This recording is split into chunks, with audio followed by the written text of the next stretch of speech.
I think basically the NATO alliance, as it were, is mostly in disarray. This is not a serious group, not seriously strategizing. Uh, it was 2 days of Trumpisms.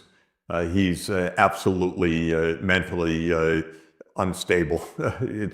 We can normalize it. We can laugh about it. We can say that it's a tactic. He's really something awful, and everyone plays along with it. So you watch 2 days that are quite bizarre.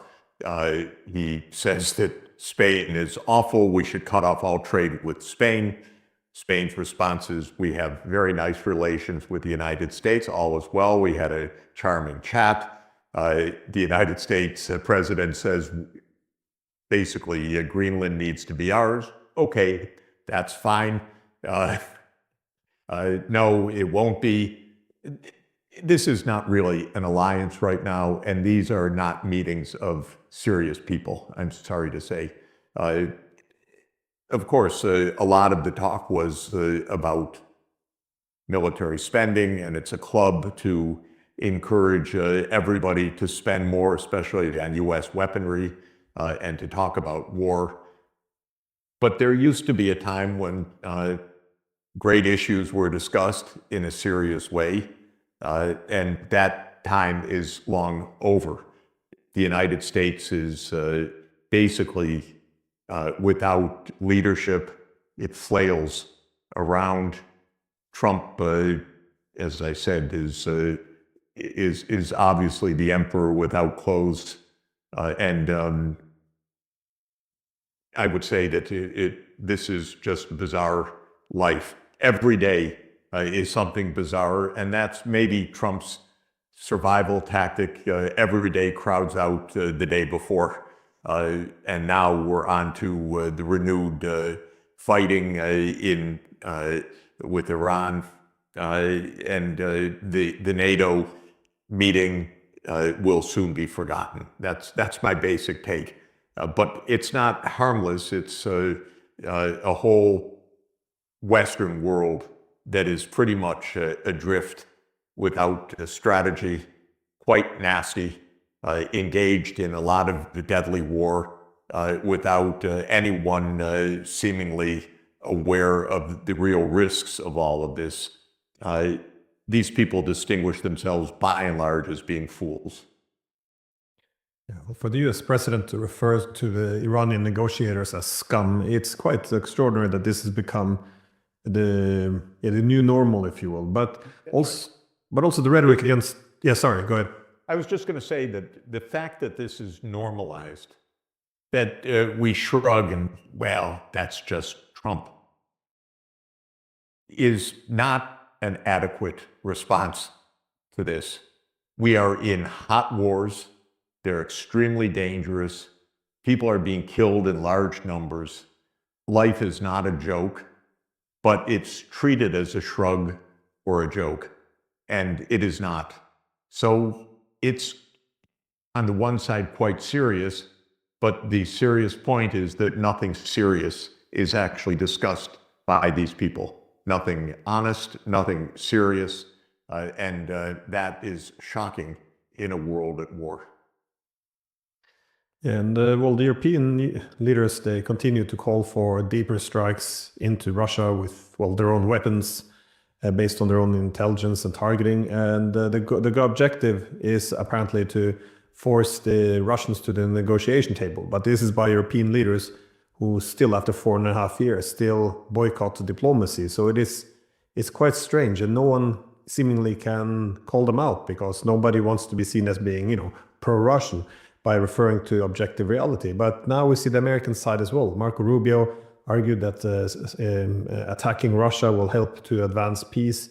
Trump made a casual reference to imposing a no-fly zone. And also, of course, they will now allow the licensing of Patriot missiles to be manufactured in Ukraine. Is the US now getting into this war again, or deeper into this war? Because this is very different than the rhetoric we saw from Trump after his, taking over power the second time. Trump campaigned on the basis of the end of these useless wars. But the American wars are driven by the military-industrial digital complex. I think it's important to add digital now because big tech is absolutely a party and a profit center of these wars. And when Trump would take any kind of move to find a diplomatic solution, most of the U.S. political class, most of Washington, in both houses of Congress and throughout the Pentagon, maybe not the generals so much, but a lot of former generals who are now in the military contracting companies, they strongly objected, and then Trump would change course because he's a weak and foolish man to begin with, and he does not have a strategy, and he does not understand the job that he has almost at all. So I would say, Glenn, that you could say that there was a change of rhetoric because Trump thought it's just fine that the war is escalating. Yes, Trump said, whether it's meaningful or not, that Ukraine will be able to produce Patriot missile systems and so forth. But the truth is that rhetoric never went away in Washington. Trump seemed to be trying to chart a slightly different course, but it was always ineffectual. It was always bouncing around back to sanctions and deadlines and threats to Russia. So this latest round is not some kind of decisive turn of U.S. policy.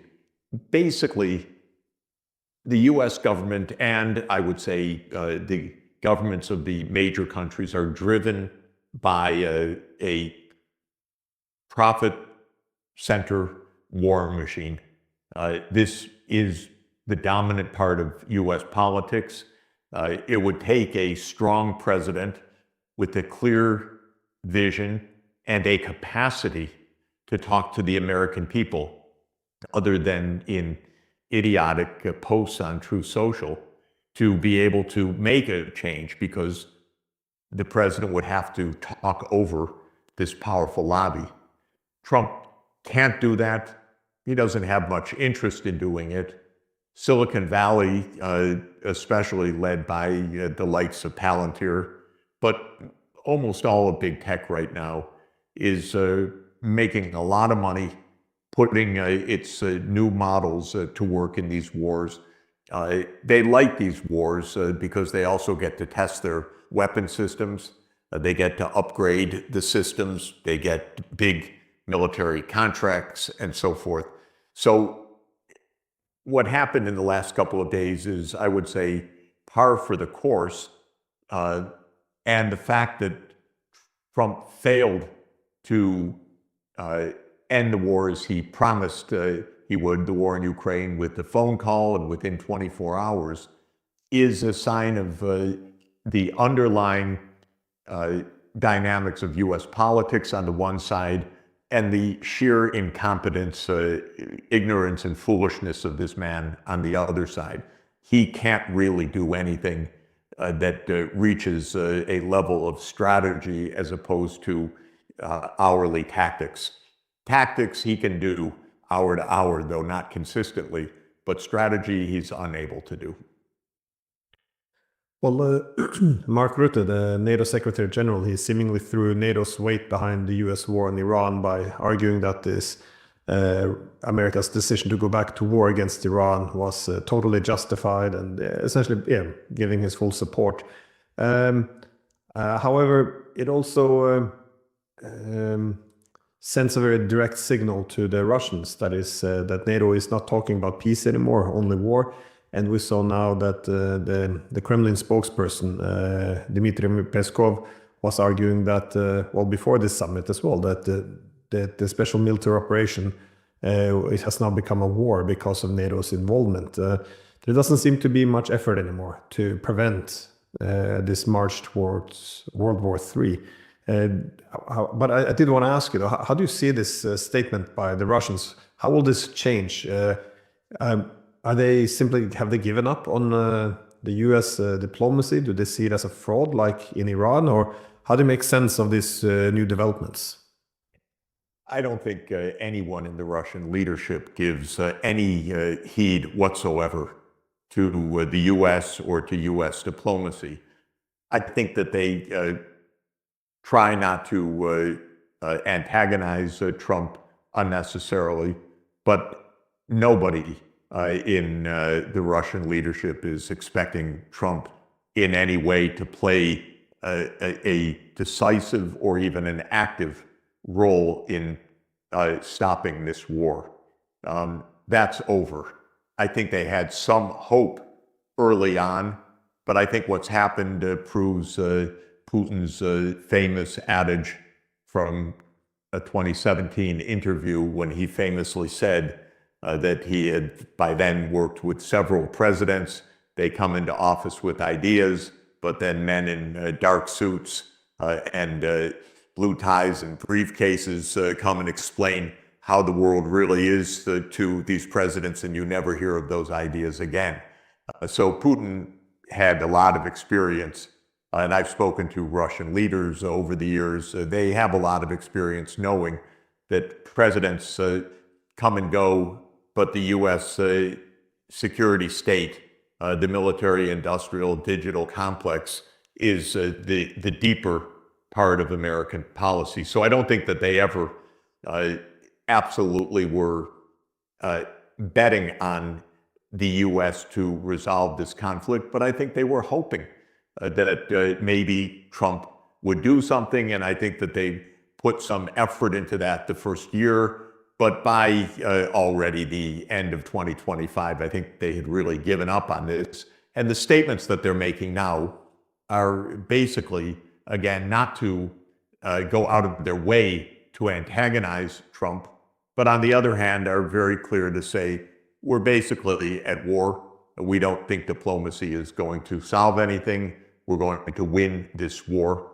And I think Russia has largely already for years, but certainly now given up on the West, so-called, meaning the European Union, Britain, and the United States and Canada, and it views its future basically as a Eurasian future and a future with other parts of the developing world as well. And my view is that that's essentially China's view. It's essentially Iran's view. It's essentially the view of most of Eurasia outside of Europe. And this is, I think, where we're heading, which is a Western world which is dug in to try to protect ancient and disappearing prerogatives and advantages that they don't have anymore. And the rest of the world saying, we don't expect anything from you except maybe war, and we'll meet that if necessary. Of course, the disaster in all of this is that the war kills vast numbers of Ukrainians. It solves absolutely nothing, and there is no way possible for Russia to be defeated other than bringing us to nuclear war, because Russia is not going to surrender to strikes of Western support into deep Russia. It's going to escalate. And if pushed hard enough, and if those strikes were costly enough, it will escalate to nuclear war. And so the whole idea of these Western governments is a kind of profound ignorance and gratuitousness and recklessness that is astounding. Now, one thing that should give us some perspective and pause is that all of these governments, Trump, Macron, Merz, all of them are unpopular. The publics in the United States and Europe don't want these wars. They don't want the military escalation. The latest Gallup poll showed the Ukrainians want this war to end, even if it means the kinds of concessions that would end the war. This is very clear. So what we have is a class of political leaders that operate in an anachronistic way, believing in Western dominance and Western power, not understanding the changes of the world, and not following or understanding their own public opinion. So there are, I suppose, three ways that all of this can break in the end. One is that Russia can outright achieve its military objectives. This is certainly quite possible. Some would say quite probable. The other is that this escalates to a nuclear war. I think that this is absolutely possible because we are led by the most incompetent people imaginable right now, from Trump and Merz and Macron and many others. And the third is that finally, these warmongering governments and warmongering lobbies are thrown out by publics that are completely disgusted by them. So Merz's approval rating is at an all-time low for German chancellors. The same with the President Macron. Trump's approval rating somehow still is above 35%, but it's under 40%, and his disapproval rating is around 60%. And we have an election coming up that, if it's actually run fairly and counted fairly, is still, with all of the shenanigans going on, and there are many of them, and all of the Supreme Court rulings in Trump's favor, still likely to put the opposition into a majority in at least one of the houses of Congress.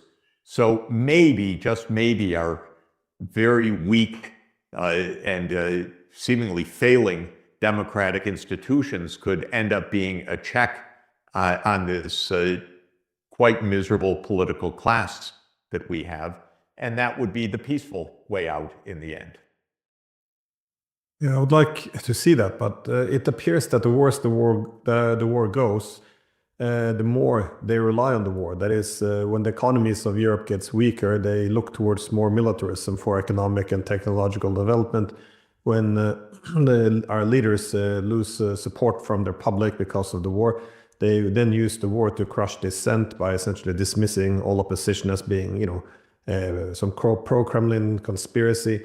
And also, when we see the West fragmenting, we hear that, we essentially get the message that fighting Russia is the new unifying idea. So it's, I don't see the course correction just yet, but I hope. Right, Glenn, I think all of that is exactly right, of course, except that the public is not being pulled along.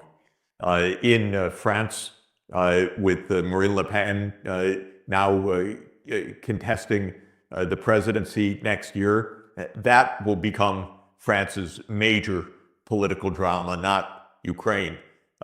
In Russia, with the AfD surging in the polls and saying that Germany needs a completely different approach based on diplomacy vis-a-vis Russia, that is a potential break. And in the United States, the overwhelming opposition of the public to Israel, and what happened, the genocide in Gaza, and now to the war in Iran, is also potentially a change of direction in American politics. I grant you, none of this is simple, because the deep military war machine is extremely powerful in the US and Europe. And these politicians are basically operating mouthpieces for a much deeper set of narrow interests. but quite powerful narrow interests. But I think that it is encouraging that the public does not accept this, and that means that even with all of the absolutely clear resistance of the political class, and you're completely right on it, there's nothing that's changing the dynamics within this group of politicians. But what might change it is political defeat by outside parties that are tapping into the true public opinion. I know you have to run, so let me just ask a very quick, brief question. That is, the absence of strategy, as you said, is quite evident. But what do you think are the objectives now of the Americans and versus the Europeans in terms of, well, their main rival, as we saw at the summit, which is Russia? What is it that they actually want to achieve here? Is it simply to bring the Americans deeper into the war, or how are you reading this? Because it doesn't seem rational to push this hard for a war with the world's largest nuclear power. We should, of course, start from the proposition that since 1945, and certainly since 1991, at the supposed end of the Cold War, the deep state or military-industrial complex intention has been to weaken Russia in any opportunistic way possible, to support whatever insurgencies on Russia's periphery, to surround Russia in the Black Sea with NATO enlargement, to try to create unrest by so-called economic tools, the unilateral sanctions, the confiscation of Russia's money and so forth. And I don't think those goals have changed in, again, the basic driver of foreign policy in the United States, the CIA, and the military contractors, and now the Palantirs and others of the world. They don't count lives, they don't count money. They are out to sell their goods, and if the U.S. goes broke in the process, that's just fine. We've created a class of warmongering billionaires that speak publicly about how important these wars by the Western world are. So this is really our ongoing situation, and it is the basic motivation that is either going to drive us to complete disaster, which is brewing right now, or to some kind of break in the politics, because the public can finally is able to use the tools of democracy to make their views heard. Admittedly, that hasn't happened. And the United States, for decades, policed Western European politics to make sure that no anti-American politics could survive. And that kind of policing continues until today. But I would say most of our Western countries are in political crisis right now because of the divergence of the dominant interests, class interests of this militarized state, and the broader public opinion, which understands that this is a disaster. So I think we will continue to flounder. Don't expect anything from Trump, anything sensible, any direction that is sustained. He becomes more and more incoherent and less relevant, actually, except that he loves to dominate the media, and the media love to pay attention to every idiotic utterance of this man.